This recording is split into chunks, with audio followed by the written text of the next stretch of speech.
Hi friends, ಹೇಗಿದ್ದೀರಾ? ಎಲ್ಲ ಚೆನ್ನಾಗಿದ್ದೀರಾ ಅಂತ ಅಂದ್ಕೊಳ್ತೀನಿ. ವರ್ಣಿಕಾ ಅಡುಗೆ ಮನೆಗೆ ಸ್ವಾಗತ. ಇವತ್ತಿನ ವಿಡಿಯೋದಲ್ಲಿ ನಾನು ನಿಮಗೆ ತುಂಬಾ ರುಚಿಯಾಗಿರುವಂತಹ ಒಂದು ರೈಸ್ ರೆಸಿಪಿನ ಮಾಡಿ ತೋರಿಸ್ತಾ ಇದ್ದೀನಿ. ಮೂರು ಮೊಟ್ಟೆನ ಬಳಸಿ ತುಂಬಾ ರುಚಿಯಾಗಿರುವಂತಹ ರೈಸನ್ನು ಯಾವ ರೀತಿ ಮಾಡೋದು ಅಂತ ನೋಡೋಣ.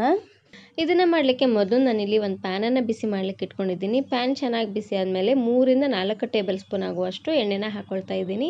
ನಾನಿಲ್ಲಿ ಒಂದು ಹೊತ್ತಿಗೆ ಇಬ್ಬರಿಗೆ ಆಗುವಷ್ಟು ಮಾಡ್ಕೊಳ್ತಾ ಇದ್ದೀನಿ. ಇದಕ್ಕೆ ನಾನು ಇವಾಗ ಸ್ವಲ್ಪ ಜೀರಿಗೆನ ಹಾಕ್ಕೊಳ್ತಾ ಇದ್ದೀನಿ. ಒಂದು ಅರ್ಧ ಚಮಚ ಆಗುವಷ್ಟು ಜೀರಿಗೆನ ಹಾಕ್ಕೊಂಡ್ರೆ ಸಾಕಾಗುತ್ತೆ. ಜೀರಿಗೆ ಈ ರೀತಿಯಾಗಿ ಸಿಡಿದ ಮೇಲೆ ಇದಕ್ಕೆ ನಾನಿವಾಗ ಒಂದು ಈರುಳ್ಳಿನ ಈ ರೀತಿಯಾಗಿ ಉದ್ದವಾಗಿ ಕಟ್ ಮಾಡಿ ಹಾಕ್ಕೊಳ್ತಾ ಇದ್ದೀನಿ. ಈರುಳ್ಳಿ ಎಣ್ಣೆಲೆ ಸ್ವಲ್ಪ ಸಾಫ್ಟ್ ಆಗೋವರೆಗೂ ಇದನ್ನು ಬಾಡಿಸ್ಕೊಳ್ಬೇಕು. ಈ ರೀತಿಯಾಗಿ ಈರುಳ್ಳಿ ಸ್ವಲ್ಪ ಸಾಫ್ಟ್ ಆಗ್ತಿದ್ದಂಗೆ ಇದಕ್ಕೆ ನಾನು ಇವಾಗ 3-4 ಹಸಿರು ಮೆಣಸಿನಕಾಯಿನ ಈ ರೀತಿಯಾಗಿ ಉದ್ದವಾಗಿ ಕಟ್ ಮಾಡಿ ಸೀಳಿ ಹಾಕ್ಕೊಳ್ತಾ ಇದ್ದೀನಿ. ಈರುಳ್ಳಿ ಹಾಗೆಯೇ ಹಸಿರು ಮೆಣಸಿನಕಾಯಿ ಎರಡನ್ನೂ ಚೆನ್ನಾಗಿ ಎಣ್ಣೆಲೆ ಫ್ರೈ ಮಾಡ್ಕೊಳ್ಬೇಕು. ಮೆಣಸಿನಕಾಯಲ್ಲಿರುವಂಥ ಖಾರ ಎಲ್ಲ ಚೆನ್ನಾಗಿ ಬಿಟ್ಕೊಳ್ಬೇಕು ನೋಡಿ. ಅಲ್ಲಿವರೆಗೂ ಇದನ್ನು ಇದೇ ರೀತಿಯಾಗಿ ಬಾಡಿಸ್ಕೊಳ್ತಾನೆ ಬೇಯಿಸ್ಕೊಳ್ಬೇಕು. ನೋಡ್ತಾ ಇದ್ದೀರಲ್ವಾ, ಈ ರೀತಿಯಾಗಿ ಕಲರ್ ಚೇಂಜ್ ಆಗೋವರೆಗೂ ಇದನ್ನು ಬಾಡಿಸ್ಕೊಳ್ತಾನೆ ಬೇಯಿಸ್ಕೊಳ್ಬೇಕು. ಇದಕ್ಕೆ ನಾನಿವಾಗ ಒಂದು ಟೊಮೆಟೊನ ಹಾಕ್ಕೊಳ್ತಾ ಇದ್ದೀನಿ. ಆದಷ್ಟು ಹುಳಿ ಟೊಮೆಟೊ ಹಾಕ್ಕೊಳ್ಳಿ, ತುಂಬಾ ಚೆನ್ನಾಗಿರುತ್ತೆ. ಟೊಮೆಟೊನ ಹಾಕಿದ ಮೇಲೆ ಇದಕ್ಕೆ ನಾನಿವಾಗ ಸ್ವಲ್ಪ ಅರಿಶಿನ ಪುಡಿ ಹಾಗೆಯೇ ಉಪ್ಪನ್ನು ಹಾಕ್ಕೊಳ್ತಾ ಇದ್ದೀನಿ. ಎರಡನ್ನೂ ಹಾಕಿದ ಮೇಲೆ ಸ್ವಲ್ಪ ಬಾಡಿಸ್ಕೊಂಡು ಬೇಯಿಸ್ಕೊಳ್ಬೇಕು. ಈ ರೀತಿ ಉಪ್ಪು ಹಾಗೆಯೇ ಅರಿಶಿನ ಪುಡಿನ ಹಾಕಿ ಬೇಯಿಸೋದ್ರಿಂದ ಟೊಮೆಟೊ ಬೇಗ ಸಾಫ್ಟ್ ಆಗುತ್ತೆ ನೋಡಿ. ಒಂದೇ ಒಂದು ಸಾರ್ತಿ ಈ ರೀತಿಯಾಗಿ ಚೆನ್ನಾಗಿ ಮಿಕ್ಸ್ ಮಾಡಿಕೊಂಡು ಬೇಯಿಸ್ಕೊಳ್ಳಿ.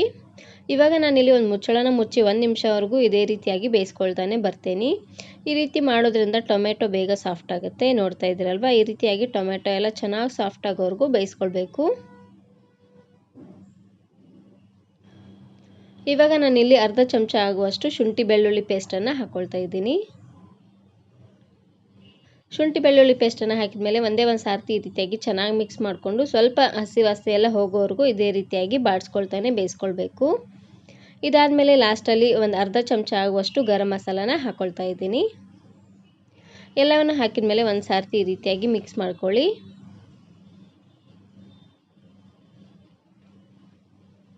ಇವಾಗ ನಾನಿಲ್ಲಿ ಮೊಟ್ಟೆನ ಹಾಕ್ಕೊಳ್ತಾ ಇದ್ದೀನಿ. ಒಂದು 3 ಮೊಟ್ಟೆನ ಬೇಯಿಸಿ ಈ ರೀತಿಯಾಗಿ ಕಟ್ ಮಾಡಿ ತೊಗೊಂಡಿದ್ದೀನಿ. ಈ ರೀತಿಯಾಗಾದರೂ ಕಟ್ ಮಾಡ್ಕೊಳ್ಬೋದು, ಇಲ್ಲಾಂದರೆ 1/2 ಭಾಗನಾದರೂ ಮಾಡಿ ನೀವು ಇಲ್ಲಿ ಮಾಡ್ಕೊಳ್ಬೋದು. ಇವಾಗ ಚೆನ್ನಾಗಿ ಮಿಕ್ಸ್ ಮಾಡ್ಕೊಳ್ಬೇಕು. ಈ ಮೊಟ್ಟೆಗೆಲ್ಲ ಉಪ್ಪು ಖಾರ ಚೆನ್ನಾಗಿ ಎಳ್ಕೊಳ್ಬೇಕು ನೋಡಿ. ಅಲ್ಲಿವರೆಗೂ ಇದನ್ನು ಇದೇ ರೀತಿಯಾಗಿ ಮಿಕ್ಸ್ ಮಾಡ್ಕೊಳ್ತಾನೆ ಇದನ್ನು ಕಲಿಸ್ಕೊಳ್ಳಿ. ಇವಾಗ ಲಾಸ್ಟಲ್ಲಿ ನಾನಿವಾಗ ಉದುದ್ರಾಗಿ ಮಾಡಿರುವಂತಹ ಅನ್ನನ ಹಾಕ್ಕೊಳ್ತಾ ಇದ್ದೀನಿ. ನೀವು ಬಿಸಿ ಅನ್ನದಿಂದ ಮಾಡ್ಬೋದು, ಇಲ್ಲಾಂದರೆ ಅನ್ನ ಉಳಿದಿರುತ್ತೆ ನೋಡಿ, ಅದರಿಂದ ಸಹ ನೀವು ಇದನ್ನು ಮಾಡ್ಕೊಳ್ಬೋದು. ತುಂಬಾ ಚೆನ್ನಾಗಿರುತ್ತೆ. ಇವಾಗ ಎಲ್ಲವನ್ನು ಹಾಕಿದ ಮೇಲೆ ಒಂದು ಸಾರ್ತಿ ಈ ರೀತಿಯಾಗಿ ಚೆನ್ನಾಗಿ ಮಿಕ್ಸ್ ಮಾಡ್ಕೊಳ್ಬೇಕು. ಊರಿನ ಪೂರ್ತಿ ಲೋ ಫ್ಲೇಮ್ನಲ್ಲೇ ಇಟ್ಟು ಇದೇ ರೀತಿಯಾಗಿ ಮಿಕ್ಸ್ ಮಾಡ್ಕೊಳ್ತಾನೆ ಬನ್ನಿ. ನಾನು ಇದೇ ರೀತಿ ಬಹಳಷ್ಟು ರೈಸ್ ರೆಸಿಪೀಸ್ನ ಮಾಡಿದ್ದೀನಿ. ವಿಡಿಯೋ ನೋಡಿಲ್ಲ ಅಂದರೆ ಈ ವಿಡಿಯೋ ಕೊನೆಯಲ್ಲಿ ಹಾಕಿರ್ತೀನಿ ನೋಡಿ, ಚೆಕ್ ಮಾಡಿ. ನೋಡಿ, ಈ ರೀತಿಯಾಗಿ ಚೆನ್ನಾಗಿ ಮಿಕ್ಸ್ ಮಾಡ್ಕೊಂಡಿದ್ದಾದಮೇಲೆ ಇದಕ್ಕೆ ನಾನಿವಾಗ ಸ್ವಲ್ಪ ನಿಂಬೆ ಹಣ್ಣಿನ ರಸನ ಹಾಕ್ಕೊಳ್ತಾ ಇದ್ದೀನಿ. ನಾವು ಆಲ್ರೆಡಿ ಟೊಮೆಟೊನ ಹಾಕ್ಕೊಂಡಿದ್ವಿ. ಸ್ವಲ್ಪ ಹುಳಿ ಹುಳಿಯಾಗಿ ಬೇಕು ಅನ್ನೋರು ಸ್ವಲ್ಪ ಲಿಂಬೆ ಹಣ್ಣಿನ ರಸನೂ ಸಹ ನೀವು ಇಲ್ಲಿ ಹಾಕ್ಕೊಳ್ಬೋದು.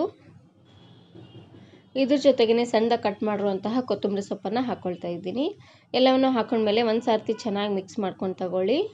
ಇದನ್ನು ನೀವು ಮಕ್ಕಳ ಲಂಚ್ ಬಾಕ್ಸಿಗಾದರೂ ಮಾಡ್ಕೊಡ್ಬೋದು, ಇಲ್ಲಾಂದರೆ ಮಧ್ಯಾಹ್ನ ಊಟಕ್ಕೆ ನಿಮ್ಗಾದರೂ ಮಾಡ್ಕೊಳ್ಬೋದು. ತುಂಬಾ ಚೆನ್ನಾಗಿರುತ್ತೆ.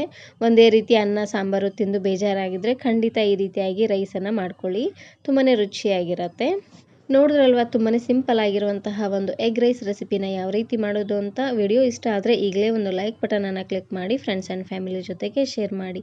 ಹಾಗೆಯೇ ಮತ್ತಷ್ಟು ಹೊಸ ರೆಸಿಪಿಗಾಗಿ ವರ್ಣಿಕಾ ಅಡುಗೆ ಮನೆ ಯೂಟ್ಯೂಬ್ ಚಾನಲನ್ನು ಸಬ್ಸ್ಕ್ರೈಬ್ ಮಾಡ್ಕೊಳ್ಳಿ. Thank you.